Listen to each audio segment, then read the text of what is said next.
મારું નામ રસુલભાઈ ચાવડા છે। હું હસપા પાર્ક ગામમાં રહું છું। મને છે ને 10 દિવસથી આજે બહાર હતો, મારા ઘરનું તારું તૂટ્યું એ બાજુવાળા પડોશીએ મને કોલ કરીને જણાવ્યું કે તમારા ઘરનું તારું તૂટેલું છે।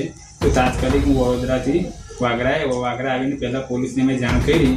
પોલીસને જાણ કરી પોલીસવાળા આવીને ચેક કરીને ગયા છે। બરાબર ચેક કરીને મારી મુદ્દા રકમ 50,000 રૂપિયા રકમ મારી ગઈ છે। મારી રકમ ગઈ એ વાંધો નહીં, ત્યારે રીઝન પોલીસ સ્ટેશનને કહેવાનું રીઝન એવું છે કે તમે પેટ્રોલિયમ વધારો ને કમસે કમ જે મારું ટાવર તૂટ્યું છે એવો બીજા કોઈનું ટાવર તૂટે ના સોસાયટીમાં ત્રીજો બનાવ મારો બનેલો છે। કમસે કમ પોલીસ સ્ટેશનને જણાવવામાં આવે કારણ કે પેટ્રોલિયમ કમસે કમ તમે વધારો ના વસ્તુ આ બનાવ મારો જે બન્યો છે બીજા કોઈને બની ના શકે।